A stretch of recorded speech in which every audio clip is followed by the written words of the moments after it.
मैं अपने YouTube channel Arvind Sharma मार्गदर्शन पर आपका बहुत बहुत स्वागत अभिनंदन करता हूं। मित्रों, आज मैं आपको एक संत की कहानी सुनाता हूं और एक व्यक्ति है उसकी कहानी सुनाता हूं। तो दोनों की कहानी है और इस कहानी से हमें क्या सीख मिलेगी यह आप मुझे कमेंट्स बॉक्स में लिखना। एक व्यक्ति होता है और वह व्यक्ति जो है एक संत के पास जाता है। संत के पास, गुरु के पास व्यक्ति कब जाता है? तब जाता है जब वह परेशान हो जाता है या उसे कोई परेशानी या उसकी मानसिक संतुलन बिगड़ने लगता है, टेंशन में रहने लगता है, तो वो संत के पास जाता है।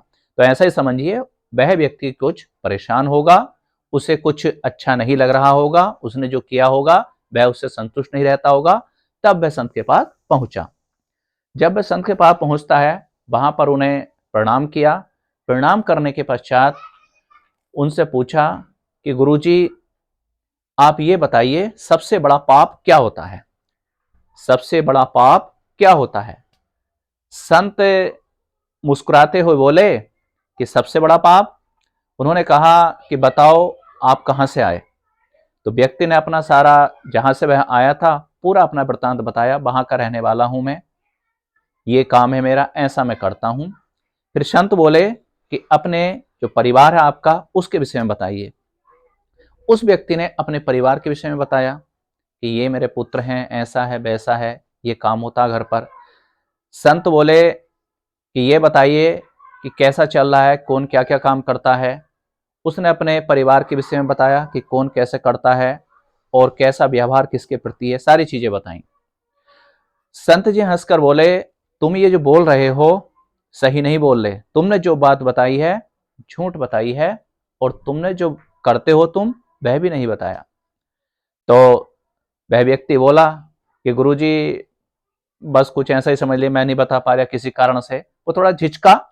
तो गुरुजी बोले, अब मैं बताता हूं आपको। देखो, इस संसार में सबसे बड़ा पाप क्या होता है? व्यक्ति का अपना निजी स्वार्थ। व्यक्ति का अपना निजी स्वार्थ सबसे बड़ा पाप होता है।